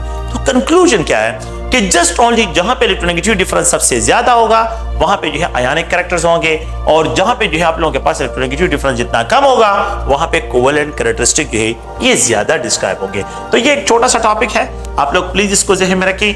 एक छोटा सा टॉपिक यहाँ पे है, अगर मैं इस तरह एक्सप्रेशन करता हूं, देखें ये कार्बन हाइड्रोजन है, यहाँ पे जो है नाइट्रोजन हाइड्रोजन है, यहाँ पे अगर आप लोग देखें ऑक्सीजन हाइड्रोजन है, और यहाँ पे हाइड्रोजन जो है फ्लोरीन हाइड्रोजन है। So which of the following bond have maximum ionic character? Hydrofluorine में, देन हाइड्रो ऑक्सीजन में, देन हाइड्रो नाइट्रोजन में, और कार्बन हाइड्रोजन में आयनिक कैरेक्टर बहुत ही लीस्ट होंगे। तो सबसे ज्यादा आयनिक कैरेक्टर यहाँ पे होंगे और सबसे लीस्ट जो है यहाँ पे होंगे, क्योंकि यहाँ पे इलेक्ट्रोनेगेटिविटी, अगर आप HCl को देखें, अगर ये क्लोरीन तो यहाँ पे ज्यादा यहाँ पे कम, अगर आप OH को देखें एसिड यहाँ पे ज्यादा यहाँ पे कम, अगर आप NH को देखें तो यहाँ पे ये pH यहाँ पे ज्यादा और यहाँ पे कम होंगे, क्योंकि फ्रॉम टॉप टू बॉटम जाता हो तो इलेक्ट्रोनेगेटिविटी डिफरेंस क्या होती है? वो कम होती है। तो आयनिक कैरेक्टर जो है वो जो है क्या होंगे? वो डिक्रीज की तरफ चले जाएंगे। तो ये एक छोटा सा टॉपिक है, प्लीज आप लोग इसको भी ज़हन में रखें। और ये जो है आयनिक कैरेक्टर। अच्छा, एक और टॉपिक है जिसको हम जो है डिस्क्राइब करते हैं डायपोल मूवमेंट को। एक अदर टॉपिक है that is known as dipole movement. तो डायपोल मूवमेंट को जो है डिस्कशन करते हैं। डायपोल मूवमेंट क्या है? It is express by new bar से इसको एक्सप्रेशन करते हैं, और ये एक वेक्टर क्वांटिटी है। अकॉर्डिंग टू दिस कंसेप्ट जो है, now this the concept is applicable to find the quantitative charge separation, quantitative charge separation of, और से देखिए ऑफ आयंस की जो है quantitative charge separation in molecules जो है, अगर आप लोग देखें तो इन molecule the quantitative means the amount of molecule में the amount of charge separation को डिस्क्राइब करने के लिए हम क्या कहते हैं? डायपोल मूवमेंट यूज करते हैं। मॉलिक्यूल में द क्वांटिटी ऑफ चार्ज को सेपरेशन को डिटेक्ट करने के लिए हम डायपोल मूवमेंट करते हैं। तो डायपोल मूवमेंट एक ऐसा टेक्निक है जिसके जरिए हम the quantity of charge separation in molecule describe करते हैं। तो ये डायपोल मूवमेंट है। Okay, dipole movement can be express, इसको एक्सप्रेस करते हैं, it is the product of charge, cross product of charge and the distance between the charge particle, that is described as a dipole movement. अगर मेरे पास ये A है और यहाँ पे ये B है, अगर आप देखिए ये B है और इन दोनों में एक इलेक्ट्रॉन का डिफरेंस है, एंड द डिफरेंस जो है यहाँ पे जो डिस्टेंस है R क्या है, ये अगर आप लोग देखिए अ सिंगल एंगस्ट्रॉम के बराबर है। A single angstrom is equal to 10 raised to power minus जो है 10 meter is equal to 10 raised to power minus जो है 8 सेंटीमीटर के बराबर होता है। एक इलेक्ट्रॉन है, एक इलेक्ट्रॉन लास्ट के दूसरे इलेक्ट्रॉन गेन क्या है, तो एक इलेक्ट्रॉन पे charge 1.6 and 10 raised to power minus 19 coulomb है, and it is also equal to 4.8 and 10 raised to power minus 10 ESU electrostatic unit के भी बराबर है। अगर आप लोग देखें तो यहाँ पे एक इलेक्ट्रॉन का डायपोल में 4.8 and 10 raised to power minus 10 ESU, और यहाँ पे जो है multiplied 10 raised to power minus 8 ये सेंटीमीटर है। तो 4.8 into 10 raised to power minus 10 minus 8 ESU into centimetre. अगर आप देखें तो 4.8 into 10 raised to power minus 18 ESU into centimetre. Now this value is equal to, ये जो वैल्यू है तो this value is described जो है, अगर आप लोग देखें तो this value is equal to 1 and 10 raised to power minus जो है 18 ESU centimetre is equal to a single Dibai के बराबर है। It is equal to 1 Dibai, ये 1 डिवाई CGS सिस्टम में। तो CGS सिस्टम में ये जो है आप लोग प्लीज ध्यान में रखें 1 ESU सेंटीमीटर ये इलेक्ट्रोस्टैटिक यूनिट है। ESU centimeter is equal to 1 debye, और ये 4.8 अगर ये देखें तो ये डिवाई के बराबर है, तो 4.8 डिवाई जो है इसके लिए डायपोल मोमेंट डिस्क्राइब होगा। 4.8 डिवाई जो है इसके लिए क्या है, ये जो है इसके लिए क्या डिस्क्राइब किया जाएगा, ये इसका डायपोल मोमेंट डिस्क्राइब किया जाएगा। तो ये आप लोगों ने याद रखना है, एक डिवाई में 1 Dibai is equal to 1 and 10 raised to power minus 18 ESU, और यहाँ पे सेंटीमीटर 10 डिवाई में कितने होंगे, can you find it. 100 Dibai में जो है हाउ मेनी जो है ESU into सेंटीमीटर, 1000 डिवाई में जो है आप लोगों के पास कितने ESU into centimetre, you can easily find. इनको जो है फाइंड करना जो है यहाँ पे अगर आप लोग देखें तो अगर आप लोग गौर से देखें तो ये आप लोगों के पास इसकी वैल्यू जो है इसके बराबर है। नेक्स्ट जो है अगर आप लोग देखें, अगर मैं इस आई सिस्टम में इसकी एक्सप्रेशन करता हूं, अगर मैं इस आई सिस्टम में इसको डिस्क्राइब करता हूं तो यहां पे जो है ये अगर आप देखें तो ये डायपोल मोमेंट है, और ये क्यों इस आई सिस्टम में 1.6 and 10 raised to power minus 19 coulomb. A single electron पे जो चार्ज है 1.6 and 10 raised to power minus 19 coulomb charge के बराबर है, मल्टीप्लाइड यहां पे मैंने इस आई सिस्टम में लेना है 10 raised to power minus 10 raised to power minus 10, और ये मीटर है, ये मीटर, ये जो है कूलम है, तो ये कूलम है और ये मीटर है, ये कूलम और ये जो है क्या है, यहाँ पे जो है ये मीटर है, ये कूलम और ये जो है ये मीटर है। तो अगर आप लोग देखें this value is equal to 1.6 and 10 raised to power minus 19, और यहाँ पे जो है 10 रेज़्ड टू पावर माइनस 10, ये coulomb into meter, coulomb into meter. 1.6 into 10 raised to power minus जो है अगर आप देखें तो ये 29 कूलम इनटू मीटर के बराबर है। तो ये अ सिंगल डिवाई के लिए।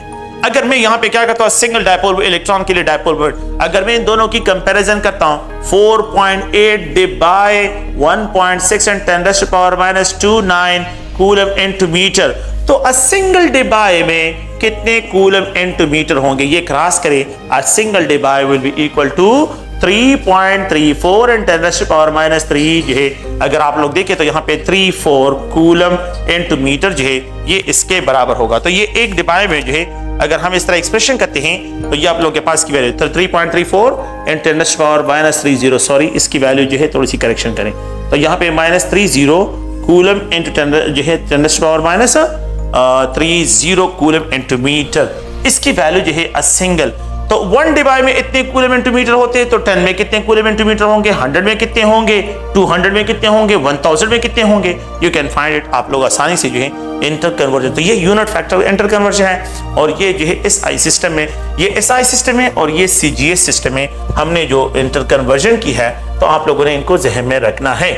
ओके, नेक्स्ट जो है अगर हम यहाँ पे how we have to determine experimentally the dipole moment, तो यहाँ पे 2 कंडेंसर लगा लेते हैं, 2 कंडेंसर हैं, एक कंडेंसर और यहाँ पे एक दूसरा कंडेंसर है, ठीक है। Now they are connected with the, इसको जो है अगर हम कनेक्ट करते हैं किसके साथ, बैटरी के साथ, it is connected with the negative terminal, it is connected with the positive terminal of the battery.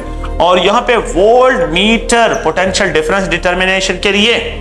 Let's suppose अगर मेरे पास फर्स्ट केस है और उसमें हम बैटरी को ऑफ रखते हैं, इलेक्ट्रिक फोर्स को ऑफ रखते हैं, तो यहाँ पे एक डायपोलर स्पीशीज है, ये पॉजिटिव, यहाँ पे ये नेगेटिव, ये पॉजिटिव, यहाँ पे तो ये रैंडमली ये मॉलिक्यूल क्या होंगे, ये रैंडमली अरेंज होंगे बिटवीन दीज प्लेट्स।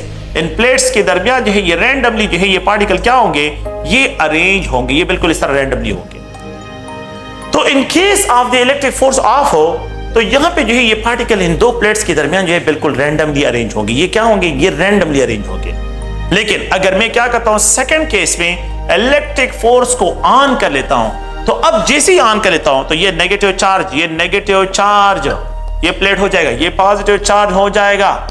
अब ये पार्टिकल जो है देखें कि यहां पे जो नेगेटिव प्लेट है इस नेगेटिव को रिपेल करेगा, ये पॉजिटिव इस पॉजिटिव को रिपेल करेगा, तो यहां पे एक टार्क इफेक्ट प्रोड्यूस हो जाएगा, यहां पे एक टार्क इफेक्ट प्रोड्यूस हो जाएगा। और टार्क इफेक्ट इस तरह होगा कि ये बी इसकी तरफ टिल्ट होगा, ये ए इसकी तरफ टिल्ट हो जाएगा, तो अपोजिट चार्ज प्लेट की तरफ। तो यहां पे इलेक्ट्रोस्टैटिक इंटरेक्शन, यहां पे इलेक्ट्रोस्टैटिक इंटरेक्शन। अब ये बी और ये ए पॉजिटिव, ये नेगेटिव, यहां पे इलेक्ट्रोस्टैटिक इंटरेक्शन, ये बी और यहां पे ये ए, यहां पे क्या होगा, इलेक्ट्रोस्टैटिक इंटरेक्शन जो है यहां पे डेवलप हो जाएंगे। याद रखें अगर यहां पे इन दो प्लेट्स के दरमियान इलेक्ट्रोस्टैटिक इंटरेक्शन ज्यादा डेवलप होता है, इट मींस यहां पे चार्ज सेपरेशन ज्यादा है। अगर ये ज्यादा होगा तो ये ज्यादा एनर्जी कंज्यूम करेगा, तो यहां पे ये पोटेंशियल ड्रॉप ऑफ द जो है बैटरी का पोटेंशियल डिफरेंस ड्रॉप हो जाएगा, वो ड्रॉप होता है क्योंकि एनर्जी कंज्यूम हो रही है बैटरी की, तो पोटेंशियल डिफरेंस इसका ड्रॉप होगा। तो अगर maximum drop of potential difference, maximum drop of potential difference, then maximum polarity is present, then the polarity is maximum, then polarity is a maximum, तो फिर polarity maximum होगी। अगर less drop हो, अगर क्या हो, less drop of potential difference, less drop of potential difference हो, then the polarity is least, polarity क्या होगी, वो least होगी, the least polarity will be described. And if there is no drop in potential difference between the plates, में कोई difference drop ही नहीं हो रहा, it means no drop in potential difference, then the molecule is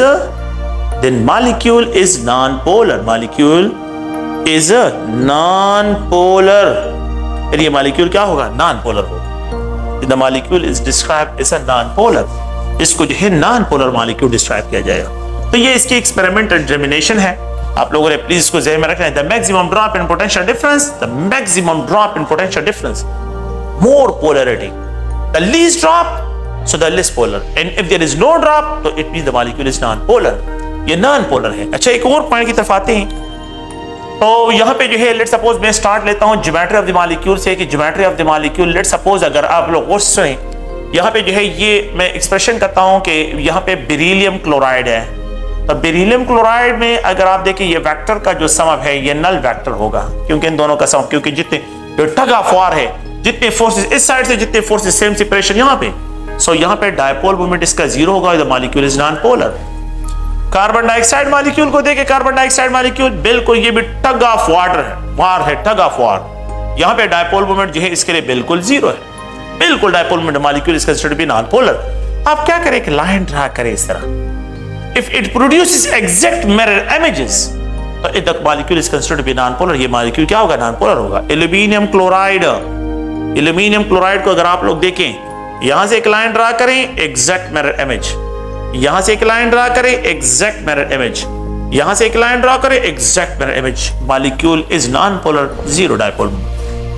boron trifluoride, boron trifluoride, यहां से line draw करें, यहां से लाइन ड्रा करें, यहां से लाइन ड्रा करें, the molecule have zero dipole moment, this molecule is non polar, ये मॉलिक्यूल क्या है, नॉन पोलर मॉलिक्यूल है, it is described as a non polar molecule, ये एक नॉन पोलर मॉलिक्यूल डिस्क्राइब किया जाए। अगर आप लोग देखें ये जो है मैं एक्सप्रेशन करता हूं कि ये तो कार्बन डाइऑक्साइड और ये लीनियर ज्योमेट्री और ये ट्राइगोनल प्लेनर ज्योमेट्री की बात की है। अगर आप लोग सल्फर डाइऑक्साइड मॉलिक्यूल को देखें तो this molecule is polar due to the presence of the lone pair of electron on central atom, इस लोन पेयर ऑफ इलेक्ट्रॉन की वजह से जो है ये मॉलिक्यूल क्या है, ये पोलर है, पोलर मॉलिक्यूल है। और इसकी पोलर तो इसका डायपोल मोमेंट 0 के बराबर नहीं है, द मॉलिक्यूल इज पोलर। अगर आप लोग देखें यहाँ पे ये स्टेनस क्लोराइड है, इसके साथ जो है लोन पेयर ऑफ इलेक्ट्रॉन है, the molecule is polar. Bend जो है इसकी ज्योमेट्री है, इसका डायपोल मोमेंट 0 नहीं होगा, ये पोलर है, जिसके साथ सेंट्रल एटम पे loan pair of electron germanium chloride है, तो जर्मेनियम क्लोराइड के साथ यहाँ पे लोन पेयर ऑफ इलेक्ट्रॉन है। यहाँ पे अगर आप देखें तो इसका 0 नहीं होगा, molecule is considered to be polar molecule, ये मॉलिक्यूल पोलर कंसिडर किया जाए।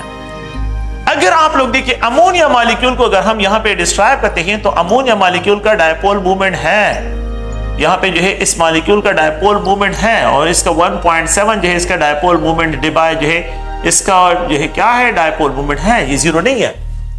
Ammonia molecule is polar molecule. अच्छा, अगर आप लोग देखें तो यहाँ पे NF3 है, तो loan pair of electron fluorine, fluorine का अब बॉन्ड मूवमेंट फ्लोरीन की तरफ होगा, नॉट फ्रॉम द नाइट्रोजन से।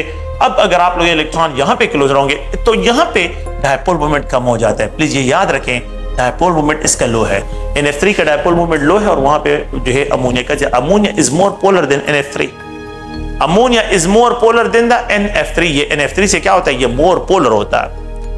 अगर आप लोग देखें तो ये कंपाउंड इज मोर पोलर, इसका डायपोल मूवमेंट ज्यादा है और यहाँ पे जो है ये CH2Cl2 से भी ज्यादा है और ये CHCl3 से भी ज्यादा है और कार्बन टेट्राक्लोराइड जो है ये नॉन पोलर है, तो डायपोल मोमेंट इसका ज्यादा, इसका जो है का और यहाँ पे इसका ज्यादा, सब वो इसका डायपोल मोमेंट क्या है, 0 है, इसका 0 है, इसका डायपोल मोमेंट सबसे ज्यादा है, ये 0 के बराबर नहीं है, लेकिन सबसे लीस्ट जो है यहाँ पे, क्योंकि इस मॉलिक्यूल में साइमेट्री है, तो carbon tetrachloride the molecule have exact mirror images produce करते हैं, साइमेट्री है।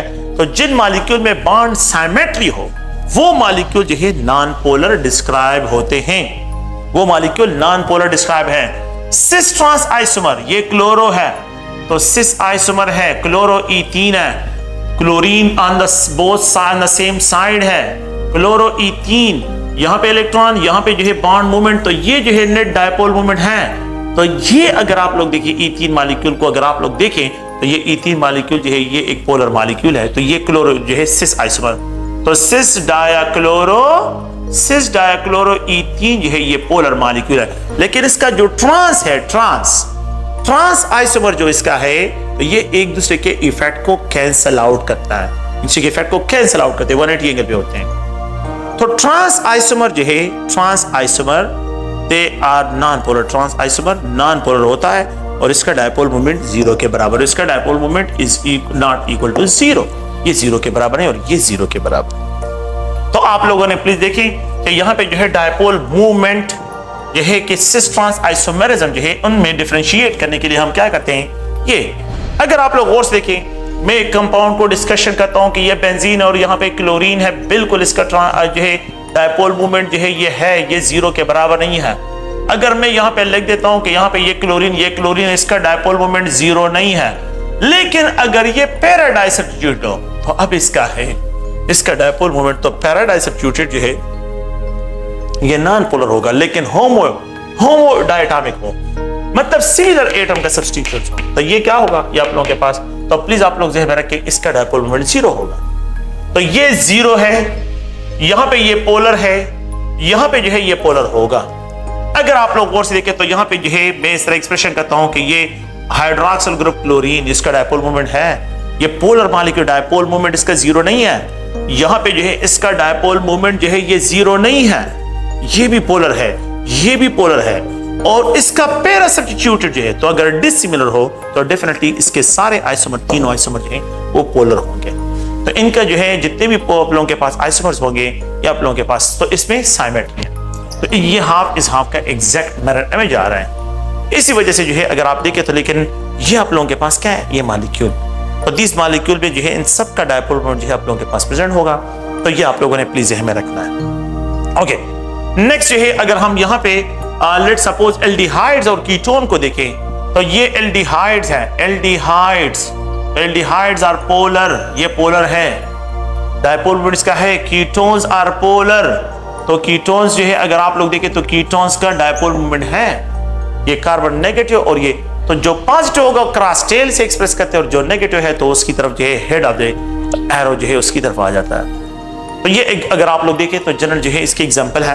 Now next we have to describe the ionic characters, कि आयोनिक कैरेक्टर जो है किस तरह फाइंड आउट करते हैं। Ionic character is equal to observe dipole moment जो कि एक्सपेरिमेंटल है, डिवाइड बाय, प्लीज याद रखें, ionic dipole moment multiplied by 100। ये फार्मूला है, जनरल फार्मूला है कि the observe dipole moment divide by ionic dipole moment is known is, इसको हम आयोनिक कैरेक्टर से डिस्क्राइब करते हैं। ये आयोनिक कैरेक्टर्स हैं। अगर आप लोग देखें यहां पे जो है इसके पे एक न्यूमेरिकल क्वेश्चन सॉल्व करता हूं कि let's suppose higher calculate the ionic character of HF। Calculate करें, किस चीज को कैलकुलेट करें? Calculate the ionic character, the ionic character of HF bond, hydrofluoric bond. HF bond की गए आयोनिक कैरेक्टर को कैलकुलेट करें। तो अगर मैं HF बॉन्ड की आयोनिक कैरेक्टर को कैलकुलेट करता हूं, मुझे दो इंफॉर्मेशन होना मस्ट, ये मुझे गिवन होंगे। एक तो मुझे R की value bond length that is equal to 0.92 जो है ये एंगस्ट्रम के बराबर है, ये बॉन्ड लेंथ मुझे गिवन होगा। सेकंड पॉइंट ये है जो मुझे गिवन होगा, ऑब्जर्व डायपोल मोमेंट मुझे गिवन होगा। ऑब्जर्व डायपोल मोमेंट जो एक्सपेरिमेंटल है 1.97 डिवाई के बराबर, ये मुझे गिवन हो। ये दो वैल्यू अगर मुझे गिवन हो, we can easily find the ionic character of the bond. इस बॉन्ड की जो है, तो मुझे ये दो वैल्यू चाहिए, एक वैल्यू R की नॉन हो, दूसरा ऑब्जर्व डायपोल मोमेंट के, तो we can easily find the ionic character. तो आयोनिक कैरेक्टर मैंने क्या करना है कि लेट्स सपोज करता हूं कि हाइड्रोजन गैसियस स्टेट में इलेक्ट्रॉन रिलीज करे, एक इलेक्ट्रॉन को लॉस करे, इसने इलेक्ट्रॉन लॉस कर लिया, और यही इलेक्ट्रॉन जो है गैसियस स्टेट में फ्लोरीन ने गेन कर लिया, फ्लोराइड आयन में कन्वर्ट हो गया।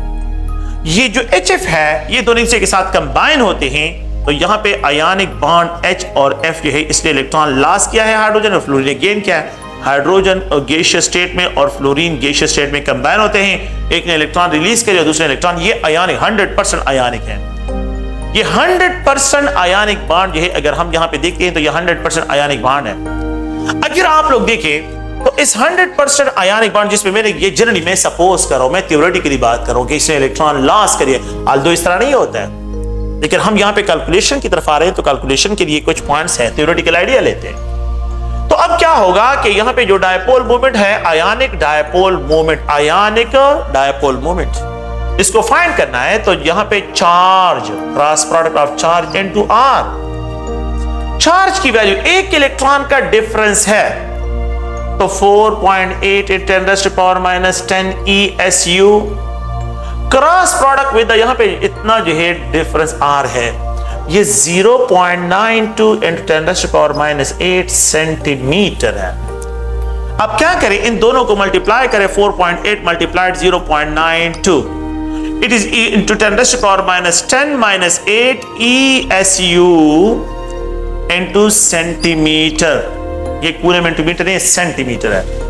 तो this value is equal to 4.8 multiplied 0.92, it is equal to 4.4, और यहां पे ये 10⁻⁻18 ESU इंटू सेंटीमीटर के बराबर है। अच्छा, वी नो दैट, मैंने अभी आप लोगों को बताया कि 10⁻⁻18 ESU centimeter, it is also equal to 1 debye के बराबर है। कैन वी राइट 4.4, इसकी जगह जो है मैं लिख दूं डिबाई, इसकी जगह क्या लिखूं, डिबाई। तो ionic dipole moment for the hydrofluoric acid is 4.4 debye, और ऑब्जर्व डायपोल मोमेंट ये है। तो what's will be the ionic character? The ionic character will be observe 1.97 debye divide by 4.4 debye multiplied by 100। इन दोनों का ratio निकालें, you will get round about 44.5%, 100 के साथ मल्टीप्लाइड।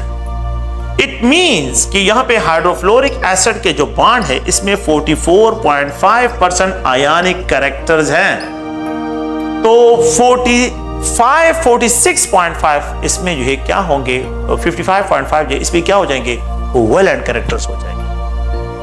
तो ये 44.5% है, इसमें आयोनिक कैरेक्टर्स हैं। हाइड्रोफ्लोरिक एसिड में 44.5% है, हाइड्रोक्लोरिक एसिड में 18% है, हाइड्रोब्रोमिक एसिड में अगर आप लोग देखें तो 11% है, और हाइड्रो आयोडिक एसिड में 7% है। Electronegativity difference between the two combined nuclei increase, ionic character increase. Electronegativity difference between two combined nuclei decrease, ionic character decrease हो. तो ionic character decrease की तरफ. तो आपने ये फार्मूला याद रखना है. ये मैथमेटिकल फॉर्म भी डायरेक्टली पेपर में प्रेजेंट है कि कौन से मैथमेटिकल फार्मूले के जरिए हम क्या करते हैं, आयनिक कैरेक्टर हमारा डायपोल मोमेंट जो है इसे कैलकुलेट करते हैं. तो आप लोगों ने ये याद रखना है. ठीक है, ओके. तो यहाँ पे जो है अगर हम देखें तो मेरे ख्याल में जो है इस टॉपिक में डायपोल मोमेंट में जितनी भी बातें हमने की हैं वो हमने यहाँ पे क्लियर की हैं. नेक्स्ट जो है अगर आप लोग देखें तो नेक्स्ट जो है वो सॉल्युबिलिटी है. तो आपको पता है कि polar compound are soluble in polar solvent, non polar compound are soluble in non polar solvent. और ये जो है आमतौर पे आप लोगों ने ऑब्जर्वेशन जो है सोल्यूशन में मैंने इसको ऑलरेडी डिस्कस किया है. सेकंड पॉइंट जो है which of the following compound are more reactive. तो ionic compound in solution form में मोर रिएक्टिव होते हैं then the polar covalent compound. Polar covalent compound are more reactive than the non polar covalent compound. Ionic bond non direction bond होता है और covalent bond जो होते हैं ये डायरेक्शन बॉन्ड होते हैं. अच्छा, तो इसमें जो है अगर आप थोड़ा सा देखें तो नॉन डायरेक्शन आयनिक बॉन्ड नॉन डायरेक्शनल होता है. आयनिक बॉन्ड नॉन डायरेक्शनल होता है. क्या मतलब है कि ये सोडियम आयन है और यहाँ पे ऑर्बिटल ओवरलैपिंग नहीं होता. जहां पे ऑर्बिटल ओवरलैपिंग नहीं होता वो बॉन्ड जो है अगर आप लोग देखें तो वो नॉन डायरेक्शनल बॉन्ड होता है. वो बॉन्ड नॉन डायरेक्शनल बॉन्ड होता है. उसको जो है यहाँ पे क्या करते हैं तो ये अगर आप लोग देखें तो ये नॉन डायरेक्शनल बॉन्ड. तो हम इस तरह एक्सप्रेशन करते हैं कि ये नॉन डायरेक्शनल बॉन्ड. तो आयनिक बॉन्ड एक नॉन डायरेक्शनल बॉन्ड होता है और यहाँ पे ऑर्बिटल ओवरलैप सिर्फ स्पेस इंटरेक्शन होते हैं. हाँ, कोवेलेंट बॉन्ड में एस ऑर्बिटल के ओवरलैप से जो बॉन्ड बनता है ये नॉन डायरेक्शनल है. कोवेलेंट बॉन्ड में एस ऑर्बिटल की क्योंकि ये स्फेरिकल शेप है तो स्फीयर जो है वो नॉन डायरेक्शनल बॉन्ड जो है क्रिएट करता है. तो ये एक जनरल आइडिया है और आप लोग प्लीज इनको ज़हन में रखें और इसको थोड़ा सा रीड करें. इसमें इतनी ज्यादा कॉम्प्लिकेशन नहीं है. ओके, थैंक यू, शुक्रिया.